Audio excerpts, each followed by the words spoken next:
قال رسول اللہ صلی اللہ علیہ وسلم من یرید اللہ بہ خیرا یفقہہ۔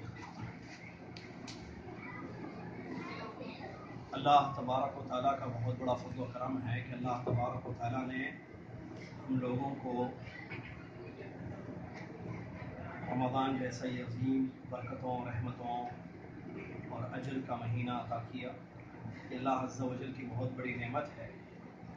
اللہ کی توفیق سے، اللہ کے فضل و کرم سے ہم روزہ رکھ رہے ہیں، عبادات کر رہے ہیں۔ اللہ سے دعا ہے کہ اللہ تعالیٰ ہماری عبادتوں کو قبول فرمائے۔ اور یہ بڑی خوشی کی بات ہے کہ آپ ایک ایسی علاقے میں رہتے ہیں جہاں اہل علم کی ایک کثیر تعداد موجود ہے۔ میری مراد دعویٰ سنٹر کے دعات ہیں جو یہاں تشریف فرما ہیں بعض ملک سے۔ اللہ تبارک و تعالیٰ نے قرآن مجید میں علم کے مقام کو، اہل علم کے مقام کو ذکر کیا۔ هل يستوي الذين يعلمون والذين لا يعلمون والذين اوتوا العلم درجات ربی زدنی علما۔ ہم سب جانتے ہیں علم کی کیا فضیلت ہے، کیا مقام ہے۔ علم بہت بڑی نعمت ہے اور اس میں کوئی شک نہیں ہے۔ حضرت علی رضی اللہ تعالیٰ عنہ نے فرمایا العلم خیر من المال فإن المال تحفظه والعلم يحفظك۔ علم مال سے بہتر ہے اس لیے کہ مال کی تمہیں حفاظت کرنی پڑتی ہے اور علم تمہاری حفاظت کرتا ہے۔ یقیناً علم بہت بڑی چیز ہے۔ اللہ کے نبی علیہ الصلوۃ والسلام نے اللہ تعالیٰ سے جو دعائیں کی ہیں، بہت ساری آپ کی مصنون دعائیں ہیں، انہی میں سے ایک دعا ہے اللہم انی اسألک علما نافعا۔ اے اللہ میں تجھ سے ایسا علم مانگتا ہوں جو نفع دے۔ تو علم حاصل کرنے کا مقصد یہ ہوتا ہے کہ ہم اللہ کی شریعت کو پہچانیں، اللہ کی پہچان ہو، رسول اللہ صلی اللہ علیہ وسلم کی پہچان ہو، دین کی پہچان ہو، تاکہ اس پہچان کے ساتھ ہم عمل کریں علی بصیرہ، ہمارا عمل ہو، ہمارا عمل جہالت پر نہ ہو۔ علم اسی لیے حاصل کیا جاتا ہے تاکہ عمل صحیح ہو، کیونکہ علم ہی وہ راستہ ہے جس سے ہمیں صحیح عمل معلوم ہوگا، اور جب عمل صحیح ہوگا تو اللہ کے یہاں قبول ہوگا، اور جو عمل اللہ کے یہاں قبول ہوگا اللہ تعالیٰ اس کا بدلہ دے گا۔ اسی لیے علم حاصل کیا جاتا ہے۔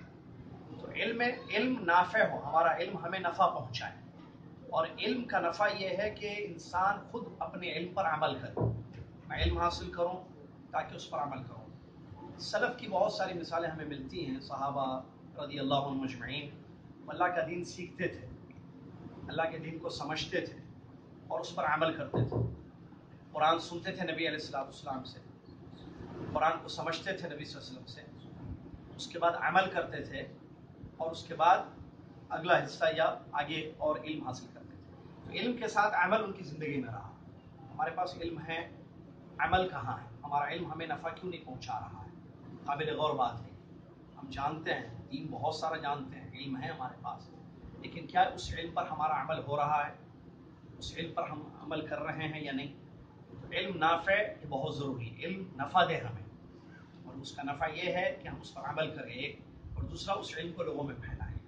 دوسری بات یہ ہے کہ اللہ کے دین کو سمجھنا یہ بہت ضروری ہے، جس کو تفقہ فی الدین کہتے ہیں۔ معروف حدیث ہے نبی صلی اللہ علیہ وسلم کی، صحیح حدیث، آپ نے فرمایا من یرید اللہ بہ خیرا یفقہہ فی الدین۔ اللہ تعالیٰ جس بندے سے خیر کا ارادہ کر لے اس کو دین کی سمجھ عطا کرتا ہے۔ یفقہہ فی الدین، دین کو وہ سمجھتا ہے۔ دین کو سمجھنا بہت ضروری ہے، اور اس حدیث سے معلوم ہوا کہ دین کی سمجھ اگر کسی کے پاس ہے تو اس کا مطلب اللہ عز و جل نے اس کے لیے خیر کا ارادہ کیا ہے۔ اور قرآن کی آیت ہے فلولا نفر من كل فرقة منهم طائفة ليتفقهوا في الدين ولينذروا قومهم إذا رجعوا إليهم لعلهم يحذرون۔ تفقہ فی الدین کی اہمیت اس آیت سے بھی ہمیں معلوم ہوتی ہے۔ نصوص کو سمجھنا، اللہ نے جو دین اتارا ہے اس کو سمجھنا، آیتوں میں آیتیں ہیں قرآن پاک کی، ان کو سمجھنا، ان آیتوں کی تفسیر کیا ہے، کیا مراد ہے اللہ تعالیٰ کی۔ نبی صلی اللہ علیہ وسلم کی بہت ساری حدیثیں ہیں، قرآن میں جو ہے آیتیں آئی ہیں مشرکین کے متعلق، کفار کے متعلق، تو آدمی کب مشرک ہوتا ہے اور کب جو ہے وہ کافر ہوتا ہے، ٹھیک ہے۔ اسی طریقے سے حدیثوں میں نبی علیہ السلام نے ایمان کی، اسلام کی نفی کی، بہت ساری حدیثیں ہیں، کہیں ایمان کی نفی کی، کہیں اسلام کی نفی کی، وہ مسلمان نہیں ہے جو ایسے نہ کرے، وہ مومن نہیں ہے جو ایسے کرے، تو ایمان اور اسلام کی نفی ہو رہی ہے، تو کیا مطلب نفی کا؟ تفقہ فی الدین بہت ضروری ہے، دین کو سمجھنا، اور دین کو سمجھنا اہل علم سے۔ کیسے سمجھیں گے ہم دین کو؟ علم حاصل کریں گے، علماء کی صحبت میں رہیں گے تو اللہ کے دین کو سمجھیں گے۔ آج پرابلم کیا ہے، پریشانی کیا ہے؟ جذبہ ہے نوجوانوں میں، علم کا شوق ہے، عمل بھی ہے، لیکن اللہ کے دین کو سمجھا نہیں جا رہا۔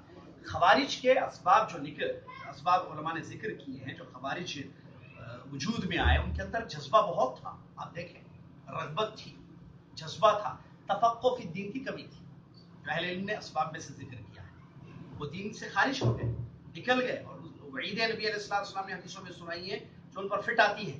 تو اس کی ایک وجہ کیا رہی کہ کیوں نکل گئے وہ دین سے، جبکہ ان کے اندر دین کا جذبہ تھا، علماء سے دور رہے، دین کا تفقہ نہیں، دین کو سمجھے نہیں۔ اس کی ایک چھوٹی سی مثال خوارج کی برائی، ظاہر بات ہے آدمی جب دیندار ہوتا ہے، دینی جذبہ اس کے اندر پیدا ہوتا ہے، تو وہ خیر سے محبت کرتا ہے اور شر سے نفرت کرتا ہے۔ معلوم ہے نا، ایک آدمی اللہ کے دین کو سمجھے گا، اللہ کے دین پر آئے گا، انہیں پابند ہو جائے گا، نماز پڑھے گا، روزہ رکھے گا، ذکر کرے گا، تو اس کو برائیوں سے نفرت ہوگی، اور صحیح بات ہے، برائیوں سے نفرت ہونی چاہیے۔ اب دیکھیے، تفقہ فی الدین کی کمی کی وجہ سے لوگوں نے کہا بادشاہ کے اندر برائی ہے، یہ تو بڑا آدمی ہے اصل، تو بادشاہ تو خیر پر ہونا چاہیے، اس کے اندر شر ہے، اس کے اندر برائی ہے، تو پھر کیا کیا جائے؟ اس کو برائی کو ہٹانے کا حکم ہے، تنہون عن المنکر، آیت کنتم خیر امۃ اخرجت للناس تأمرون بالمعروف وتنہون عن المنکر، اور وہ حدیث اللہ کے رسول کی من رأى منکم منکرا فلیغیر بیدہ، تمہیں سے جو منکر کو دیکھے ہاتھ سے ہٹاؤ، ہاتھ سے ہٹائے یا زبان سے ہٹائے، دل سے۔ ان لوگوں نے سمجھا کہ اس بڑے منکر کو، بادشاہ کے اندر منکر پایا جاتا ہے، اب اس کو ہٹانے کا راستہ کیا ہے؟ ان کی گدی ہٹاؤ، ان کی کرسی ہٹاؤ، ان کے خلاف آواز اٹھاؤ، خروج کرو، بغاوت کرو، تاکہ یہ ہٹ جائیں اور ہم کسی اچھے نیک خیر کے کام کرنے والے کو اس کرسی پہ بٹھائیں۔ بتانے تفقہ فی دین کی کمی تھی، ایسے بہت سارے واقعات ہیں۔ تو دین کو سمجھنا بہت ضروری، نصوص کو سمجھنا، آیتیں کس کے بارے میں آئی ہیں، کہاں اس کو فٹ کیا جا رہا ہے، حدیثیں کس ضمن میں آئی ہیں اور اس کو کہاں فٹ کیا جا رہا ہے۔ تو نصوص کو سمجھنا اور اللہ کے دین کو سمجھنا بہت ضروری ہے۔ اس کے لیے کیا کرنا ہے؟ اس کے لیے علماء کی صحبت اپنانی ہے۔ اگر علماء کی صحبت نہیں ہوگی، اہل علم کی، جیسا کہ اللہ جزائے خیر نبی شیخ توصیف نے بیان کیا، علماء کی صحبت یہ انسان کو فتنوں سے بچاتی، اور علماء کی صحبت میں رہیں گے تو دین سمجھیں گے، دین کی سمجھ حاصل ہوگی، اور جو علماء سے دور رہیں گے وہ فتنوں کا شکار ہوں گے، دین نہیں سمجھیں گے وہ۔ امام لالکائی رحمۃ اللہ علیہ نے ایک واقعہ نقل کیا ہے اپنی کتاب میں، ایک شخص مرو کا رہنے والا تھا جس کا نام عبداللہ بن مسلم تھا۔ وہ پہلے علامہ ابن سیرین رحمۃ اللہ علیہ، اس دور کے بڑے عالم گزرے ہیں، ان کے درس میں وہ بیٹھتا تھا، یعنی عالم کی صحبت تھی۔ بعد میں اس نے کیا کیا؟ درس چھوڑ دیا، علامہ ابن سیرین رحمۃ اللہ علیہ کے درس کو چھوڑ دیا، چھوڑ کر معتزلہ، جو ایک گمراہ فرقہ گزرا ہے، ان کی صحبت اس نے اختیار کی۔ تو خواب میں دیکھتا ہے وہ شخص عبداللہ بن مسلم کہ پیارے نبی محمد صلی اللہ علیہ وسلم کے جنازے میں وہ شریک ہے۔ اس کو تعجب ہوا کہ یہ کیسا خواب ہے، نبی علیہ السلام کے جنازے میں شریک ہوں۔ امام مالک رحمۃ اللہ علیہ سے اس نے خواب کا ذکر کیا، تو انہوں نے پوچھا کہ تم کن کے ساتھ بیٹھتے ہو؟ اس نے اپنا واقعہ بتایا کہ پہلے میں علامہ ابن سیرین رحمۃ اللہ علیہ کے ساتھ بیٹھتا تھا، ان کے درس میں بیٹھتا تھا، اب میں معتزلہ کے ساتھ اٹھتا بیٹھتا ہوں، میرا اٹھنا بیٹھنا، میری صحبت ابھی معتزلہ کے ساتھ ہے۔ تو جواب دیا امام مالک رحمۃ اللہ علیہ نے، تم ان لوگوں کا ساتھ دے رہے ہو، تم ان لوگوں کے ساتھ ہو جو لوگ پیارے نبی صلی اللہ علیہ وسلم کی لائی ہوئی شریعت کو دفن کرنا چاہتے ہیں۔ یہ تھا مطلب اس خواب جو اس نے دیکھا تھا۔